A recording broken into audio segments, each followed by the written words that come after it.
London, 1847. The rain pattered against the window of Sophia Beaufort's bedchamber as her lady's maid fastened the last pearl button of her wedding gown. The ivory silk rustled softly as she turned to examine herself in the looking-glass. At 20 years of age, with chestnut curls framing a heart-shaped face and eyes the color of warm amber, she was indeed a vision in white. Yet the reflection that stared back at her showed no joy, only resignation. "You look beautiful, Miss Sophia," her maid whispered, arranging the delicate veil over her shoulders. "Thank you, Mary," Sophia replied, forcing a smile that did not reach her eyes. "Though I believe you should address me as Your Grace after today." Her father's voice echoed from downstairs. "Sophia, the carriages have arrived." With a deep breath, she gathered her skirts and descended the staircase of Beaufort House, once grand, now showing subtle signs of neglect that only the most discerning eye might notice. Lord Thomas Beaufort awaited at the bottom, his shoulders slightly stooped under the weight of financial ruin that had befallen their once prosperous family. "My dear girl," he said, his voice catching, "you are the image of your mother." "Father, please," Sophia whispered, adjusting her gloves. "Let us not pretend this day is anything but what it is, a transaction." Lord Beaufort's face fell. "Sophia, the Duke of Westmoor is a good match, the best match in England. Any young lady would sacrifice herself for his title and fortune," Sophia finished, immediately regretting her sharpness. "Forgive me, Father. I know you had no choice." The journey to St. George's Church in Hanover Square passed in silence.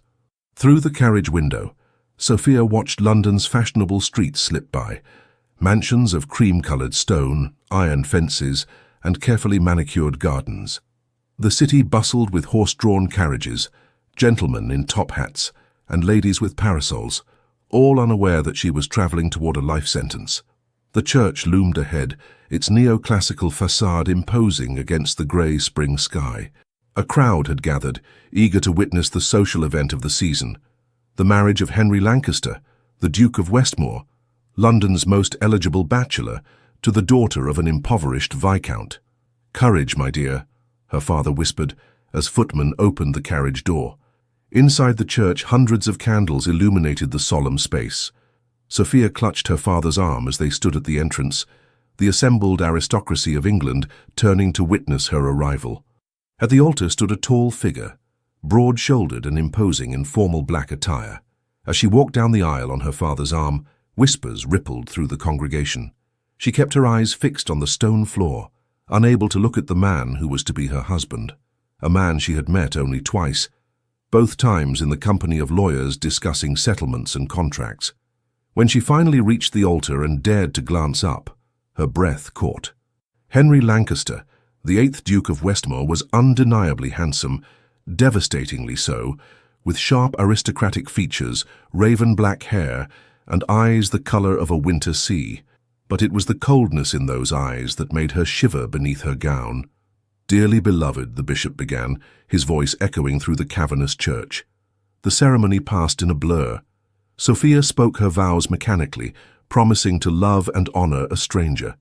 When the Duke slipped a heavy gold ring onto her finger, his touch was impersonal, as if he were merely signing a document. "I now pronounce you man and wife," the bishop declared finally. "Your Grace, you may kiss your bride." The Duke leaned forward, and for a brief moment his eyes met hers. Something flickered there, not warmth, but perhaps a momentary curiosity. His lips brushed against hers in the lightest of touches, formal and proper, lasting barely a second before he withdrew. The reception at Westmoor House was lavish, crystal chandeliers, mountains of hothouse flowers, and an orchestra playing gentle waltzes. The Duke performed his duties as host with practiced precision, yet barely acknowledged his new wife beyond what propriety demanded. As evening fell and the guests departed, Sophia found herself standing alone in an opulent bedchamber, surrounded by her belongings that had been delivered earlier. A fire crackled in the marble hearth, and the bed, massive and draped in crimson velvet, dominated the room. The door opened, and she turned, heart hammering against her ribs. The Duke entered, still in his formal attire, though he had removed his white gloves. Without preamble, he poured himself a glass of brandy from a crystal decanter. "Your Grace," Sophia said, forcing herself to meet his gaze. I hope our union may grow to be amicable at least." The Duke regarded her silently, his expression unreadable. Then he drained his glass and set it down carefully. "Lady Westmoor," he said, using her new title for the first time. His voice was deep and cultured, with the precise diction of a man accustomed to command. "Let us be clear about our arrangement. This marriage fulfills certain obligations for us both. You gain a title and financial security. I satisfy the requirements of my station to take a wife." He moved toward the door, then paused, his hand on the ornate brass handle. "You will spend the wedding night alone, and every night thereafter.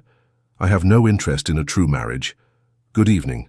With that, he was gone, leaving Sophia standing in the middle of the room, her wedding dress suddenly feeling as heavy as the realization that she had married a man whose heart was as cold as the winter outside. Alone in the vast bedchamber, she finally allowed her tears to fall. 3 months had passed since the wedding, and Sophia had quickly learned the rhythms of life as the Duchess of Westmoor. Her days were filled with social calls, charity committees, and the management of the Duke's 3 residences: Westmoor House in London, the country estate in Hampshire, and the hunting lodge in Scotland. Despite sharing a household, she rarely saw her husband. The Duke rose early and retired late, filling his days with Parliament, his clubs, and business matters. When their paths did cross at dinner or social functions, he was unfailingly polite but distant, treating her more as a particularly efficient housekeeper than a wife. London's summer season was in full swing, and tonight they were to attend Lady Hartington's ball. Sophia sat at her dressing table as her lady's maid arranged her hair in an elegant chignon adorned with pearl pins. "The sapphire necklace, Your Grace?" the maid asked, opening a velvet box containing one of the many Westmoor family jewels now at Sophia's disposal.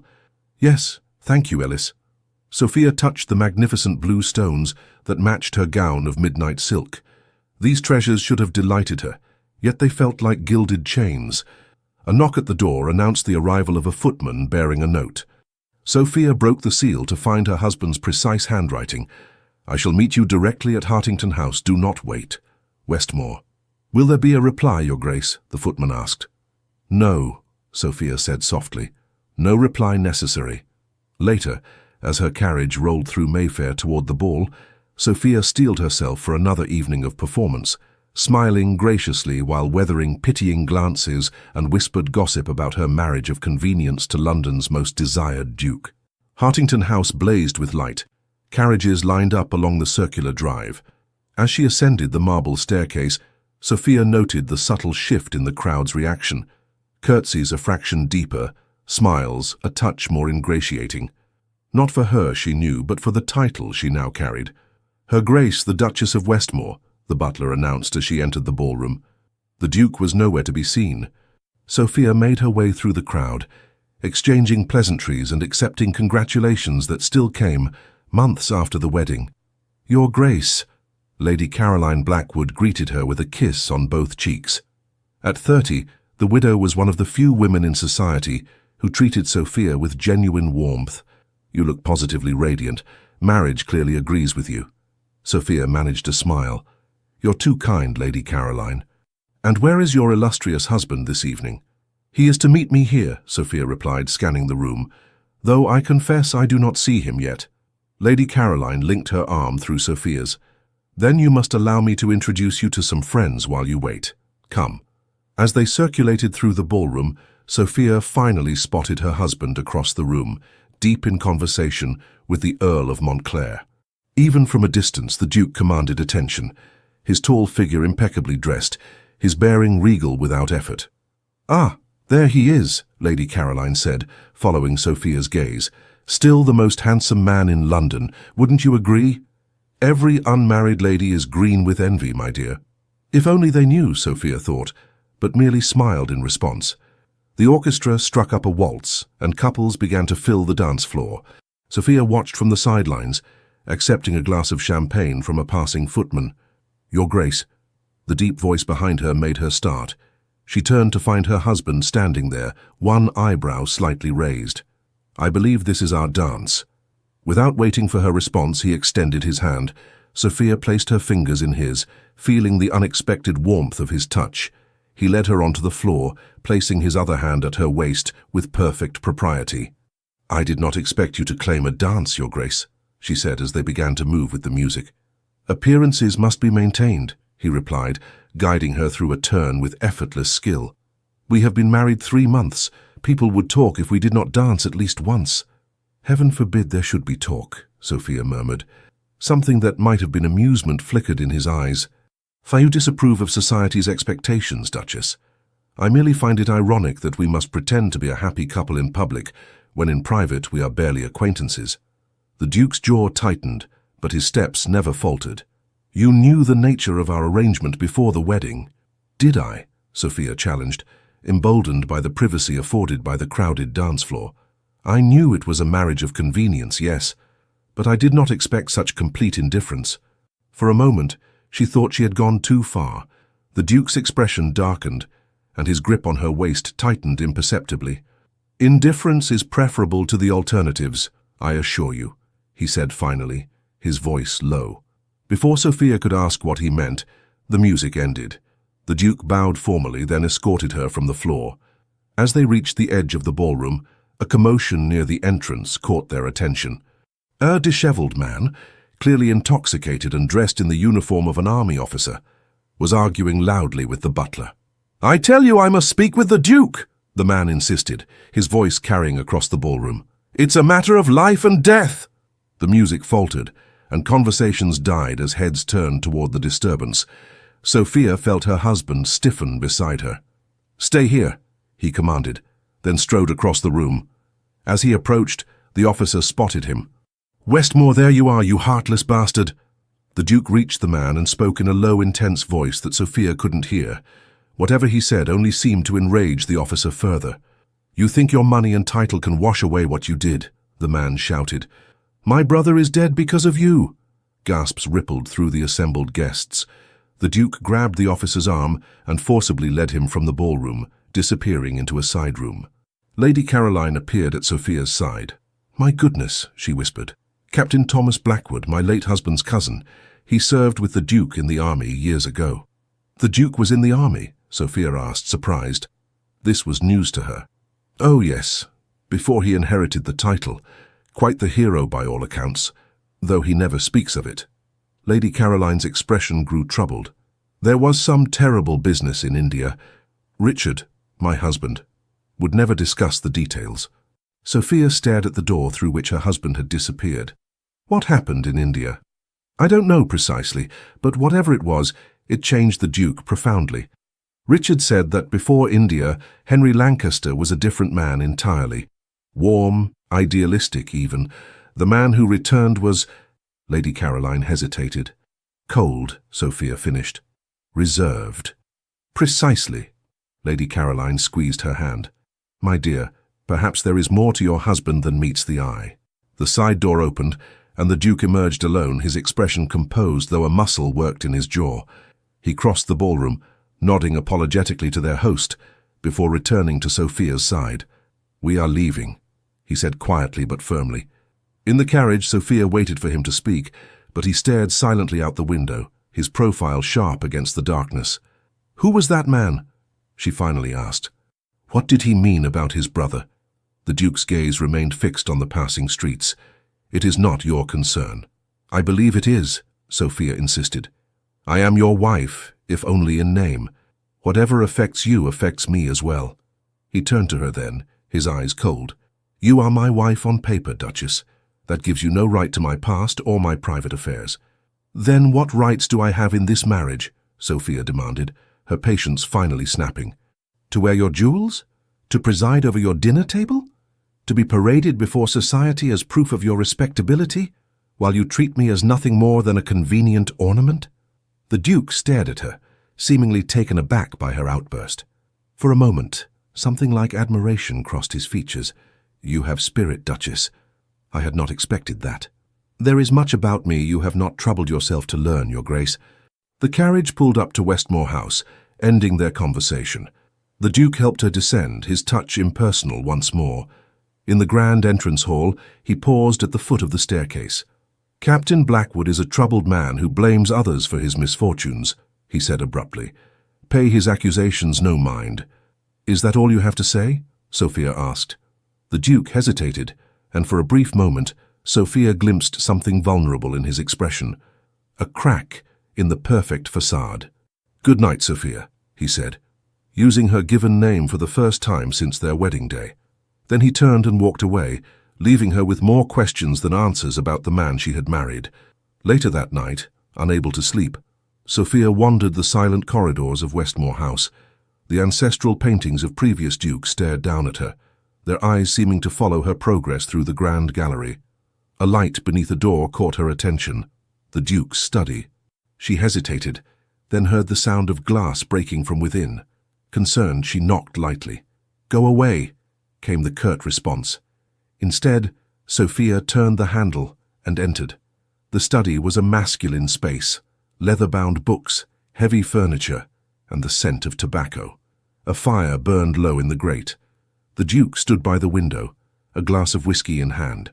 On the floor lay the shattered remains of another. "I said go away," he repeated without turning. "Are you hurt?" Sophia asked, eyeing the broken glass. "Only my pride," he replied bitterly. "An infrequent but unpleasant experience." She moved to a side table where a decanter and clean glasses stood. Pouring a measure of amber liquid, she approached him cautiously, offering the fresh glass. He accepted it with a raised eyebrow. "Do you make a habit of providing spirits to men in dark moods, Duchess?" "Only to husbands who look as though they need them," she replied. A ghost of a smile touched his lips. He gestured to a leather chair, and after a moment's hesitation, Sophia sat. To her surprise, he took the chair opposite, rather than dismissing her. "Captain Blackwood's brother served under my command in India," he said suddenly. "Lieutenant James Blackwood, a good soldier. He died during a skirmish with rebels in '43. Sophia remained silent, afraid that any response might cause him to withdraw again. "The captain believes I could have prevented his brother's death." The Duke stared into his glass. "Perhaps he is right. Is that why you left the army?" Sophia asked gently. He looked up, surprise evident in his expression. "You know about my military service?" "Very little," she admitted. "Lady Caroline mentioned it tonight. She said you were considered quite heroic." The Duke laughed, a harsh sound without humor. "Heroic. Yes, that's the story told in London drawing rooms. The truth is considerably less flattering." He fell silent again, and Sophia thought he would say no more. But then he continued, his voice low and controlled. "I was young and arrogant, convinced of my own invincibility. I led a patrol into territory I had been warned was dangerous. We were ambushed. Blackwood and 3 others died." His knuckles whitened around his glass. "I survived with nothing worse than this." He pulled back his sleeve to reveal a long scar running from wrist to elbow. "You cannot blame yourself for the fortunes of war," Sophia said. "Can I not?" His eyes met hers, intense and troubled. "I was their commanding officer. Their lives were my responsibility. I failed them through pride and recklessness." Understanding dawned on Sophia. "And now you keep everyone at a distance." The Duke stiffened. "I think you presume too much, Duchess." "Do I?" She leaned forward. "You maintain a perfect facade of control and indifference because you fear the consequences of caring too deeply again." He stood abruptly, moving back to the window. "It's late. You should retire." Sophia rose but didn't leave. "The man you were before India, the warm, idealistic man Lady Caroline described, he still exists, doesn't he? Beneath the cold exterior of the Duke of Westmoor. That man died in India," he said flatly. "Good night, Duchess." This time Sophia recognized the dismissal for what it was. She moved to the door but paused on the threshold. "I do not believe he died, Your Grace," she said softly. "I believe he is merely lost, and perhaps, someday, he might be found again." She closed the door behind her, leaving the Duke alone with his demons and his whiskey. But as she walked back to her bedchamber, Sophia felt something she had not experienced since her wedding day, a flutter of hope. Behind the Duke's perfect facade lay a wounded man, and in his wounds she had glimpsed something unexpected, his humanity. Autumn came to London in a blaze of gold and crimson. The fashionable families began to depart for their country estates, and Sophia assumed she and the Duke would soon follow suit. To her surprise, he announced one morning over breakfast, a meal they now occasionally shared in silence, that he would be travelling to Hampshire alone. "You prefer to remain in town?" he asked, not looking up from his correspondence. "I had assumed we would journey to Westmoor Park together," Sophia replied carefully. The Duke set down his letter, his expression unreadable. "I have business matters to attend to that would bore you excessively. It seemed kinder to spare you the tedium." "I see." Sophia sipped her tea, hiding her disappointment. Since the night in his study 3 weeks prior, there had been subtle shifts in their relationship. Not exactly warmth, but perhaps a lessening of coldness. They occasionally exchanged more than perfunctory conversation at dinner, and twice he had escorted her to the theatre, sitting beside her in the Westmoor box without obvious reluctance. "Unless," he said suddenly, "you particularly wish to come." Sophia looked up, startled by the unexpected concession. "I would like to see Westmoor Park. I've heard it's quite beautiful." Something that might have been satisfaction crossed his features. "Very well. We shall leave on Tuesday." The journey to Hampshire took most of a day, their carriage passing through increasingly rural landscapes as London receded behind them. Seated opposite her husband, Sophia watched the countryside unfold, rolling hills dotted with sheep, villages clustered around church spires, forests beginning to shed their summer greenery. "The estate has been in my family for 10 generations, the Duke said unexpectedly, breaking a silence that had lasted nearly an hour. Sophia turned from the window. "It must hold many memories for you." "Indeed." His expression softened slightly. "I spent most of my childhood there. London never felt like home in the same way." "And yet you spend the majority of your time in the city," Sophia observed. "Duty requires it." He straightened his cuffs, a gesture she had come to recognize as a sign of discomfort. "The business of the dukedom does not manage itself. Surely you could delegate some responsibilities." "Perhaps." He regarded her with newfound curiosity. "And what of you, Duchess? Do you prefer town or country?" The question, a personal one rather than practical, surprised her. "The country, I think. Beaufort Manor was modest compared to your estates, but I loved its gardens and the surrounding woods. As a girl, I would spend hours reading beneath an old oak tree by the stream." "You enjoy reading?" he asked, as if this were a novel concept. Sophia couldn't help but smile. "Is that so surprising?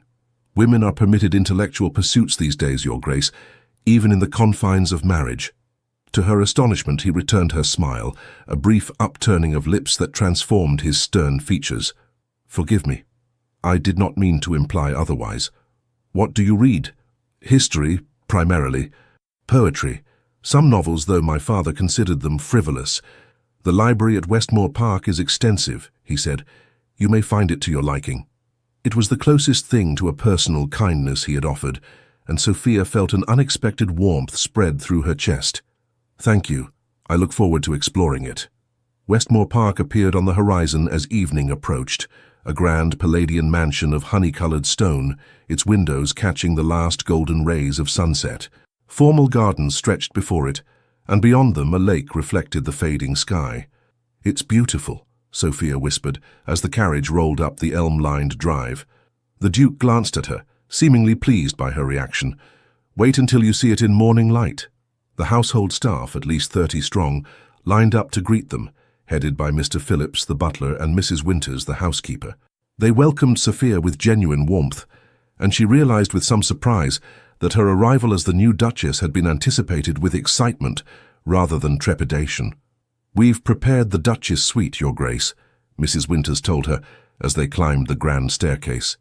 "It has the finest views of the estate." The suite was magnificent. A sitting room, bedchamber, and dressing room decorated in shades of blue and gold. Fresh flowers filled crystal vases, and a fire crackled invitingly in the marble fireplace. "This was my mother's favorite room," the Duke said from the doorway, startling Sophia, who had not realized he had followed them. "It's lovely," she replied, running her fingers over the delicate silk brocade of a chair. "I'm honored to use it." Mrs. Winters excused herself, leaving them alone. For a moment, neither spoke. Then the Duke cleared his throat. "I thought perhaps, that is, if you are not too fatigued from the journey, you might join me for dinner in an hour." The hesitation in his voice, so unlike his usual commanding tone, touched something in Sophia. "I would like that very much." He nodded, something like relief crossing his features. "Until then, Duchess." Dinner was served in the smaller of the estate's 2 dining rooms, a room that could still comfortably seat 20, but felt almost intimate with just the 2 of them. The Duke, to Sophia's surprise, proved to be an attentive host, inquiring if the food met her approval and keeping their glasses filled with excellent wine. "Tell me about your childhood here," Sophia said as they finished the main course. The Duke seemed taken aback by her interest, but after a moment began to speak. He told her of summers spent swimming in the lake, of learning to ride in the estate's paddocks, of hiding from his tutors in the maze of hedges beyond the rose garden. "You sound as though you were quite the handful," Sophia observed, smiling. "I was indeed. My father despaired of me ever becoming a proper heir." His expression clouded briefly. "He died when I was 15. The title came to me 3 years later when my grandfather passed." "So young," Sophia murmured. "It must have been a terrible burden." The Duke studied her face, as if searching for something. "It was challenging. But duty is duty." "Is that why you joined the army? To escape the burden for a time?" He set down his wineglass. "You are unusually perceptive, Duchess. Or perhaps you are not as inscrutable as you believe, Your Grace," she replied gently. A log shifted in the fireplace, sending sparks dancing up the chimney. Outside, rain had begun to fall, pattering against the tall windows. "My father wanted me to marry by 25, the Duke said suddenly, "to secure the succession, as he put it. I resisted, focusing instead on restoring certain neglected estate properties and investments." He paused. "When I reached 30 this year, I decided it was time to fulfill that final obligation." "And so you chose me," Sophia said, unable to keep a hint of bitterness from her voice. "A suitable bride from a good family, conveniently in need of financial rescue. I chose you because when we were introduced at Lady Melbourne's ball last winter, you were the only young woman who did not simper or flatter." His admission was unexpected. "You spoke intelligently about the exhibition at the Royal Academy. You showed no interest in my title or fortune. I found it refreshing." Sophia stared at him. "I had no idea you even remembered that conversation." "I remember more than you might think, Sophia." The use of her given name, spoken softly in the firelit room, created an intimacy that made her heart beat faster. For the first time, she allowed herself to truly look at him, not as the cold, distant Duke, but as a man. His strong features, the intensity of his grey eyes, the way his dark hair curled slightly at his temples. "Why did you tell me I would spend our wedding night alone?" she asked, the wine perhaps making her bolder than she would otherwise have been. "Was I so unappealing?" The Duke's expression darkened. "You misunderstand. It was never a matter of appeal." "Then what was it?" He stood abruptly, moving to the window to watch the rain. "I told you from the beginning, ours is a marriage of convenience, nothing more. You said that, yes, but you never explained why." Sophia rose as well, approaching him cautiously. "Most men in your position would at least desire an heir." "I have a cousin who can inherit if necessary," he said stiffly. "That doesn't answer my question." He turned to face her, his expression guarded. "What would you have me say, Sophia? That I am incapable of the kind of emotional attachment that should exist between husband and wife? That I learned in India that caring deeply only leads to devastation? That I chose a marriage in name only because it seemed the kindest option for us both?" The raw honesty of his words stunned her. "Henry," she said, using his given name for the first time. "Not all attachments end in pain. In my experience, they do." His voice was low, almost a whisper. "I would not subject anyone to what I have become." "And what is that?" she asked gently. His laugh was bitter. "A man half alive, going through the motions of existence without truly living." Sophia reached out, hesitantly placing her hand on his arm. "Yet I see a man who cares deeply about his estates, his tenants, his responsibilities. A man troubled by the deaths of soldiers under his command years after the fact. Those are not the actions of someone half alive." He looked down at her hand on his sleeve, then slowly covered it with his own. The touch sent a shiver through her. "You have an unusual way of seeing things, Duchess," he said, his voice rough with emotion. "Perhaps I simply see you more clearly than you see yourself." For a moment, they stood there, connected by that simple touch, the rain drumming against the windows and the fire crackling in the grate. Then the Duke stepped back, breaking the contact. "It grows late," he said, his voice once again controlled. "I have taken enough of your evening." Sophia felt the loss of the moment keenly but nodded. "Thank you for dinner, Henry, and for sharing your memories of this place." He escorted her to the base of the grand staircase, where they would part ways to their separate chambers. "Good night, Sophia." "Good night, Henry," she replied, then gathered her courage.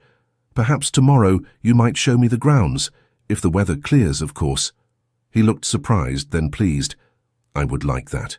As she climbed the stairs to her suite, Sophia felt a cautious hope taking root. Something had shifted between them tonight, a crack in the wall he had built around himself. It wasn't love, not yet, but it was a beginning. The next day dawned clear and bright, the rain having washed the world clean. True to his word, the Duke, Henry, as she was beginning to think of him, suggested a tour of the estate after breakfast. They spent the morning exploring the formal gardens, the glasshouses filled with exotic plants, and the stables where magnificent horses whickered softly in their stalls. "Do you ride?" Henry asked as they admired a dappled grey mare. "I do, though not as well as I would like," Sophia admitted. "We sold our horses when my father's finances became strained." "Then you must ride here," he said decisively.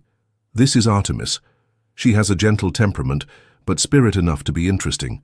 She would suit you, I think." The casual confidence with which he matched her to the horse touched Sophia. "You seem very certain of my abilities, considering you've never seen me ride." "I am a good judge of character, in horses and in people." His lips quirked in what was almost a smile. "Tomorrow, perhaps?" "I would like that very much." They continued their tour, walking down to the lake where swans glided across the still water. The October sun was warm on their faces, belying the approach of winter. "I spent hours here as a boy," Henry said, skipping a stone across the water with practiced ease. "My mother would bring a book and read while I fished or sailed my toy boats."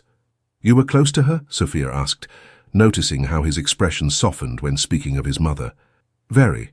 She died when I was 12. Consumption." He skipped another stone, watching it bounce 4 times before sinking. "My father withdrew into himself afterward. We were never close again." "I'm sorry," Sophia said quietly. "My mother died when I was 8. An influenza epidemic." Henry turned to her, his eyes reflecting genuine sympathy. "Then you understand." "Yes," she smiled sadly. "I do." He offered her his arm as they walked back toward the house, a gentlemanly gesture that felt significant in its normalcy. As they strolled through the woods, comfortable silence between them, Sophia realized that for the first time since their wedding, she felt like a true wife rather than an ornamental accessory. The days at Westmoor Park fell into a pleasant rhythm. Mornings were spent riding, Henry patiently helping Sophia regain her confidence in the saddle. Afternoons found her in the magnificent library, losing herself in rare volumes, while occasionally glancing up to find her husband working at a desk nearby, attending to estate business. In the evenings they dined together, their conversations gradually becoming more personal, more meaningful. One afternoon, a week into their stay, Sophia was reading in the library when Henry entered, his expression troubled. "Is something wrong?" she asked, setting aside her book. "The tenant farmer has fallen ill," he explained. "His wife sent word asking if I might call. Apparently the local physician is away." "Of course you must go," Sophia said, rising. "Would you like me to accompany you? I have some knowledge of herbal remedies my mother taught me." Henry looked surprised by her offer. "It may be unpleasant. These are simple accommodations, not what you're accustomed to." "I'm hardly as delicate as you seem to believe," Sophia replied with a smile. "Besides, isn't it a duchess's duty to show concern for those under her care?" Something like admiration flickered in his eyes. "Indeed it is. Very well. I'll have the carriage brought around." The tenant's cottage lay at the edge of the estate, a modest structure with a thatched roof and small garden. Smoke curled from the chimney as their carriage approached. Henry helped Sophia descend, his hand lingering on hers a moment longer than necessary. A worried-looking woman greeted them at the door, curtsying deeply. "Your Grace, and her Grace too. Oh, you're too kind to come." "Mrs. Collins," Henry said warmly. "This is my wife, the Duchess. How is Robert faring?" "Poorly, Your Grace. The fever won't break, and his breathing's troubled." She led them inside to a small bedchamber, where a man lay beneath several blankets, his face flushed and sweating. Sophia approached without hesitation, placing a gentle hand on the farmer's forehead. "How long has he been this way?" "3 days, Your Grace," Mrs. Collins replied. "Started with a chill after he was caught in that downpour last week." Henry stood back, watching as Sophia questioned the woman about symptoms and treatments tried thus far. To his evident surprise, she then rolled up her sleeves and set to work, requesting hot water, clean cloths, and various items from the kitchen garden. "Pneumonia, I suspect," she told Henry quietly as Mrs. Collins hurried to fulfill her requests. "My mother treated many such cases among our tenants."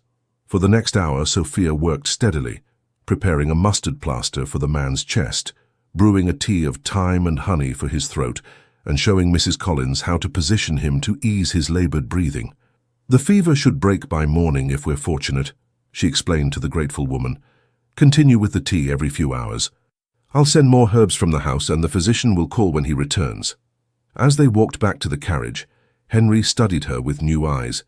"You never mentioned your medical knowledge." Sophia shrugged lightly. "You never asked about my interests or abilities." "A fair rebuke," he acknowledged. "You were remarkable in there. Most ladies of your station would have merely offered sympathy from a safe distance." "My mother believed that privilege carried responsibility," Sophia replied. "She taught me that true nobility lies in service to others, not in titles or wealth." Henry helped her into the carriage, then sat beside her rather than opposite. "A small but significant change. Your mother sounds like a wise woman. I think she would be proud of the daughter she raised." The compliment, sincerely offered, warmed Sophia more than she cared to admit. "Thank you." As the carriage rolled back toward the house, the autumn sunset painting the landscape in gold and amber, Henry's hand found hers on the seat between them. He did not speak, nor did she, but his fingers entwined with hers in a gesture more intimate than any words. That night at dinner, something had changed between them. The invisible wall that had separated them for months seemed to have developed significant cracks. Henry spoke more freely, even laughing at Sophia's gentle teasing about his competitive nature when they had played chess the previous evening. As they finished dessert, he surprised her with a question. "Would you play something on the pianoforte? Phillips mentioned you were practicing in the music room yesterday." Sophia felt her cheeks warm.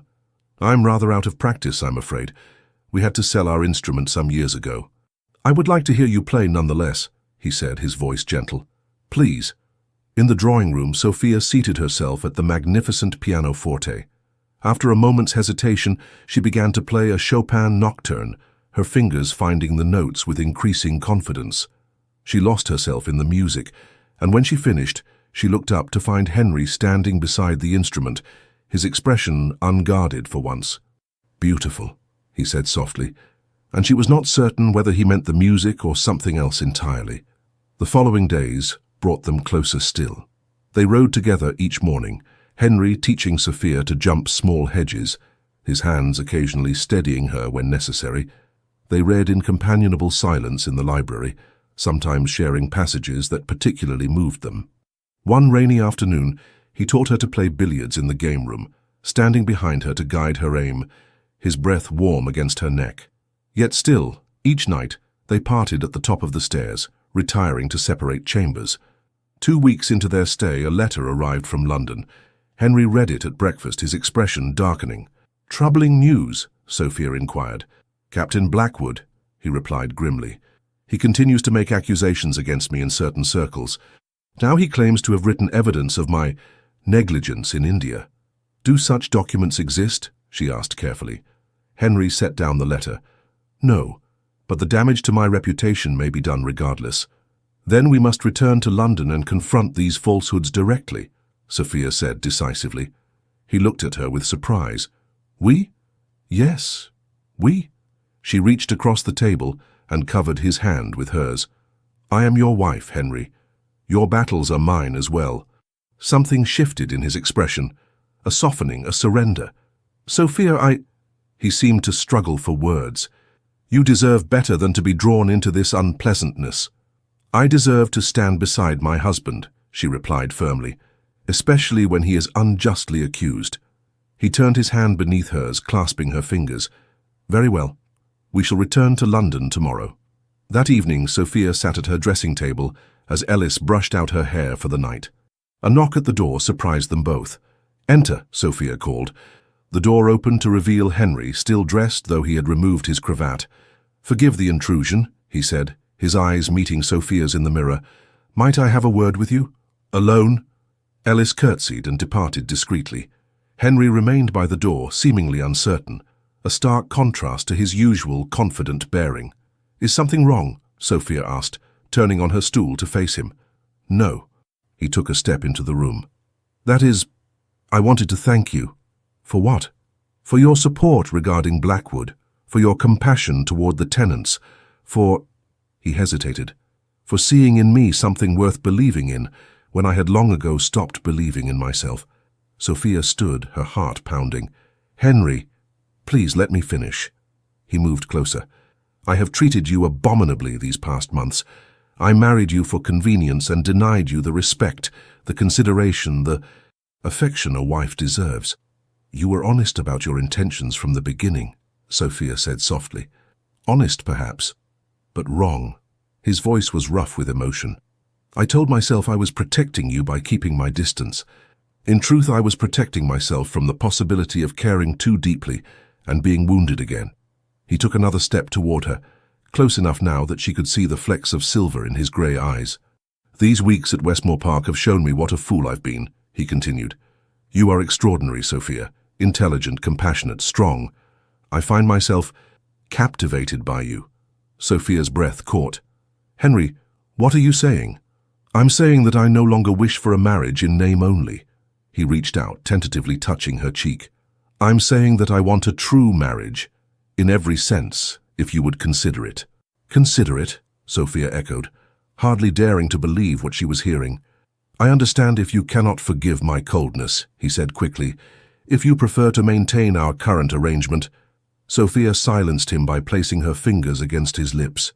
"Henry," she whispered, "I have wanted a true marriage since the day we wed." His eyes darkened with emotion.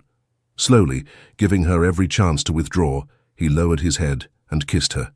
Unlike the brief, formal touch of their wedding day, this kiss was tender, questioning, then increasingly passionate as Sophia responded, her arms winding around his neck. When they finally drew apart, both breathless, Henry rested his forehead against hers. "Stay with me tonight," he murmured. "Not because duty demands it, but because we both desire it." "Yes," Sophia answered simply, and took his hand. London in November was a different city than the one they had left, shrouded in fog, the streets glistening with rain, the social season in abeyance as Parliament sat. Westmoor House, however, felt different to Sophia. No longer a gilded cage, but a home, warmed by the remarkable change in her relationship with Henry. They had returned as true husband and wife in every sense, their newfound intimacy transforming both their private and public lives. Henry still attended to his duties in the House of Lords and his business affairs, but now he consulted Sophia on matters of importance, valuing her perspective. She, in turn, had begun to take a more active role as Duchess, championing causes close to her heart, particularly the improvement of conditions for women and children in London's poorest parishes. The matter of Captain Blackwood, however, remained a shadow over their happiness. The day after their return, Henry had received a formal demand from the captain's solicitors, requesting a substantial payment to prevent the publication of certain documents relating to the incident at Jaunpur. "This is nothing short of blackmail," Sophia declared, reading the letter over Henry's shoulder in his study. "Indeed." Henry's jaw tightened. "Yet if he truly possesses such documents, however fabricated they might be, the damage to my reputation could be considerable." "Do you believe he has them?" Henry sighed, running a hand through his hair. "It's possible. There was an inquiry after the ambush. Statements were taken from surviving officers. If Blackwood obtained copies and is willing to present them selectively, out of context, then we must face this directly," Sophia said firmly. "Invite him here." Henry looked at her in surprise. "Here? To our home?" "Yes." Sophia's expression was resolute. "Let him make his accusations to your face, not through intermediaries. I believe a man consumed by bitterness as he is might reveal the truth if confronted directly." "It could be unpleasant," Henry warned. Sophia took his hand. "We have faced worse together." 2 days later, Captain Thomas Blackwood was shown into the Duke's study. He appeared sober but dishevelled, his uniform jacket frayed at the cuffs, his eyes bearing the haunted look of a man consumed by grief and anger. He seemed startled to find Sophia present, seated beside Henry behind the massive oak desk. "Your Grace," he said stiffly, bowing to Henry before acknowledging Sophia with a cursory nod. "I was not expecting an audience." "The Duchess is my partner in all matters," Henry replied, his voice cool. "You may speak freely before her." Blackwood's lip curled. How convenient to hide behind a woman's skirts. "You mistake my husband's character entirely, Captain," Sophia said calmly. "The Duke conceals nothing. It is you who deal in shadows and threats." The captain flushed. "I seek only justice for my brother." "By attempting to extort money from his Grace," Sophia challenged. "That is not justice, sir. That is vengeance." "Enough," Henry said quietly. "Captain Blackwood, you claim to possess documents regarding Jaunpur. I would see them." The captain reached into his coat and withdrew a folded sheaf of papers. "Here, copies of the inquiry statements, including your own admission that you dismissed intelligence reports of rebel activity in the area." Henry took the documents, scanning them quickly. His expression remained impassive, but Sophia, who had come to know him so well, detected the slight tightening around his eyes that indicated distress. "These are selectively copied," he said finally.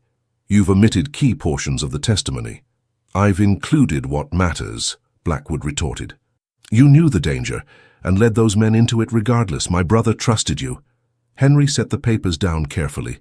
"Yes, he did, as did every man under my command, and I have carried the weight of their deaths every day since."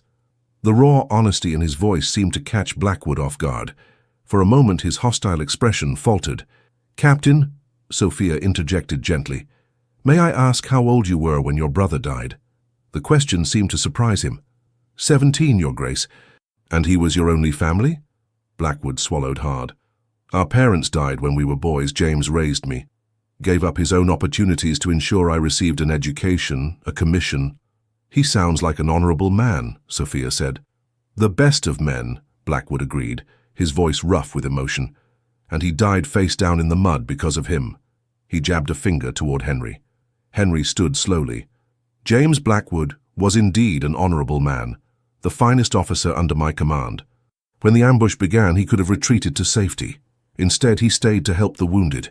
His last act was to drag Private Collins to cover, saving the boy's life at the cost of his own." The captain stared at him. "How do you know this?" The official report details the facts of the ambush," Henry interrupted. "It does not speak to the courage of the men who died there. I know what your brother did because I was there, Captain. I saw his bravery with my own eyes." He moved to a cabinet, unlocked it and withdrew a small wooden box. From it he removed a medal on a faded ribbon. "This was awarded to Lieutenant Blackwood posthumously. The notification was sent to your regiment, but you had already resigned your commission by then." He held it out. "It belongs to you now as his family." Blackwood made no move to take it. "A medal doesn't bring him back." "No," Henry agreed quietly. "Nothing can do that. I cannot change what happened at Jaunpur, Captain. I can only acknowledge my responsibility and try to live a life worthy of the men who died under my command, including my brother, especially your brother." Henry placed the medal on the desk between them. "You have every right to hate me, but using your brother's memory as a weapon dishonors him and the sacrifice he made." For a long moment, Blackwood stood motionless. Then, with a trembling hand, he reached for the medal, his fingers closing around it. "He wrote to me about you," he said finally, his voice barely audible. "Said you were different from other officers, that you cared for your men." He looked up, his eyes wet. "I couldn't reconcile that with what happened." "Grief often seeks a target," Sophia said gently. "It's easier to blame than to accept the senselessness of loss." Blackwood nodded slowly, then straightened his shoulders. "The documents," he said, gesturing to the papers on the desk. "They're the only copies. I never intended to publish them, not really. I needed someone to acknowledge what happened, what was lost." Henry extended his hand. "Lieutenant James Blackwood will not be forgotten, Captain. You have my word on that." After a moment's hesitation, Blackwood took the offered hand. "Thank you, Your Grace." He turned to Sophia. And you, your grace, for your understanding." When the captain had gone, Sophia moved to Henry's side. He stood by the window, looking out at the grey London sky, his expression pensive. "Are you all right?" she asked softly. He turned to her, his eyes filled with a mixture of relief and lingering sadness. "Thanks to you, I believe I am." He took her hands in his. "You were right to confront him directly. How did you know it would work?" "Because I've come to know you," Sophia replied simply. "The real you, beneath the Duke's facade. And I believed that if Captain Blackwood saw that man, the man his brother trusted, he might find the peace he seeks." Henry drew her into his arms, holding her close. "You see me more clearly than I see myself, Sophia. You always have." "That's what love does," she whispered against his chest. "It sees the truth of a person, even when they cannot." He pulled back slightly to look into her eyes. "Love," he repeated, as if testing the word. "Is that what this is between us?" Sophia smiled up at him. "What else would you call it?" "I've never said those words to anyone," he admitted. "Not since my mother died." "You don't need to say them," Sophia assured him. "I can see them in your actions, in your eyes." Henry cradled her face in his hands. "No, I think I do need to say them. You deserve to hear them." He took a deep breath. "I love you, Sophia, with a depth that terrifies and exhilarates me in equal measure." Joy bloomed in her chest, warm and radiant. "And I love you, Henry. I think perhaps I have since that first dinner at Westmoor Park, when you showed me the man behind the Duke." Their kiss was tender, a promise and a celebration all at once. The weeks that followed were the happiest of Sophia's life. Their marriage, once a cold arrangement of convenience, had blossomed into a true partnership, founded on mutual respect, shared purpose, and deep affection. They entertained together, Henry proudly introducing Sophia to his political associates as "my brilliant wife," soliciting her opinions on matters of policy and reform. They attended the theatre and concerts, no longer sitting in rigid formality, but leaning close to share observations, her hand often tucked in his.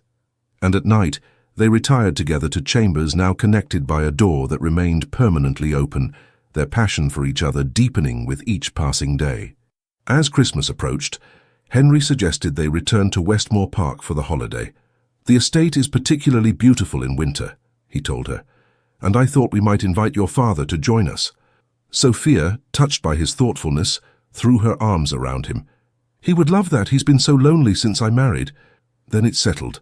We'll make it a true family Christmas." The morning of their departure, Sophia awoke feeling unusually unwell. The slight nausea had plagued her for several days, but she had attributed it to the rich food served at the many holiday gatherings they had attended. "Perhaps we should delay our journey," Henry suggested, concerned by her pallor as she picked at her breakfast. "I can send for Dr. Barrett." "Nonsense," Sophia insisted. "It's merely a passing indisposition. The country air will do me good." By the time they reached Westmoor Park that evening, however, her discomfort had increased. She retired early, Henry hovering anxiously until she shooed him away with assurances that a good night's sleep was all she needed. The next morning brought clarity. As her maid Ellis helped her dress, Sophia made a simple calculation and felt her heart skip a beat. "Ellis," she said carefully, "please ask His Grace if he might join me in my sitting room before breakfast." When Henry arrived, his expression concerned, Sophia dismissed the maid with a meaningful look. "Are you still unwell?" he asked, crossing to take her hands. "I've sent for Dr. Mitchell from the village." Sophia shook her head, a small smile playing at her lips. "I don't believe a doctor is necessary, though his confirmation would be welcome." Henry's brow furrowed. "I don't understand." She guided his hand to rest against her still flat stomach. "I believe, Your Grace, that the Westmoor succession is now assured." For a moment he stared at her in confusion. Then understanding dawned, his eyes widening. "Sophia, are you saying—" "Yes," she whispered, her eyes shining with joy. "If my calculations are correct, we will welcome our child in early summer." Henry's face transformed, wonder replacing concern. Then, to Sophia's surprise, he sank to his knees before her, pressing his face against the fabric of her gown, his arms encircling her waist. "Thank you," he murmured, his voice thick with emotion, "for this gift, for everything." She stroked his hair, her own eyes filling with tears of happiness. "It is I who should thank you, Henry, for opening your heart to me, for showing me what true love can be." He looked up at her, his expression radiant. "When I told you on our wedding night that you would spend it alone, I thought I was protecting us both from disappointment. I never imagined then that you would become my everything, my partner, my conscience, my heart." Rising to his feet, he gathered her in his arms. "I promise you, Sophia, that our child will never know the coldness I once embraced. He or she will be raised with love, with warmth, with the knowledge that they are treasured beyond measure." "By both of us," Sophia agreed, resting her head against his chest, listening to the steady beat of his heart. "Together." Outside, snow began to fall, dusting the formal gardens of Westmoor Park with white. Inside, a duke and duchess stood by the window, arms entwined, watching the transformation of the landscape. But the greater transformation was within them. Two wounded souls who had found in each other not just healing, but joy. Not just companionship, but completion. The most desired duke in London had indeed told his bride she would spend their wedding night alone. But in the end, he had given her something far more precious than his presence that night. He had given her his heart, completely and without reservation. And in the warmth of that love, both their lives were forever changed. The end. Dear listener, as the final notes of our story fade away, perhaps you find yourself lingering in the warmth of Henry and Sophia's journey, a tale of walls broken down and hearts redeemed. Their story, though set amidst the grandeur of Victorian England, speaks to timeless truths that echo in our own lives today. How many of us, like Henry, have built walls around our hearts, believing that vulnerability leads only to pain? How many times have we chosen the safety of isolation over the risk of true connection? The Duke's journey reminds us that our deepest wounds often become our greatest barriers to love, yet also our greatest opportunity for healing. And in Sophia, we see the quiet strength that comes not from dominance or control, but from patience, empathy, and unwavering belief in another's capacity to change. She teaches us that sometimes loving someone means seeing not just who they are, but who they could become if only they dared to believe it themselves. Life, like this story, rarely offers us perfect beginnings. We often find ourselves in circumstances not of our choosing, facing challenges that seem insurmountable. Yet within these very challenges lie the seeds of our transformation. Just as a marriage of convenience became a union of profound love, our own difficulties can become the foundation for unexpected joy. As you return to your own world, perhaps less adorned with titles and estates but no less complex in its emotions, remember that hearts, even those long closed, can open again. Wounds, even those deeply buried, can heal. And love, even when it seems impossible, can find its way through the smallest cracks in our defenses.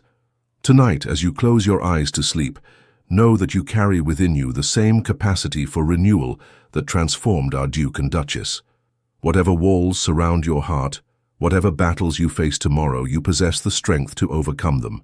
Let this story be a gentle reminder that even in your darkest moments, the possibility of light remains.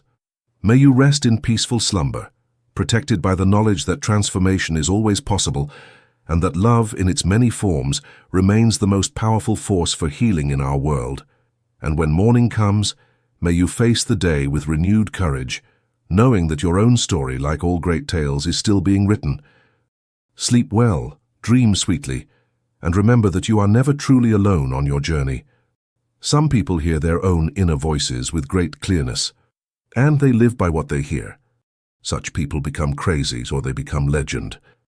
Thank you for listening, with the most sincere wishes for your heart and soul.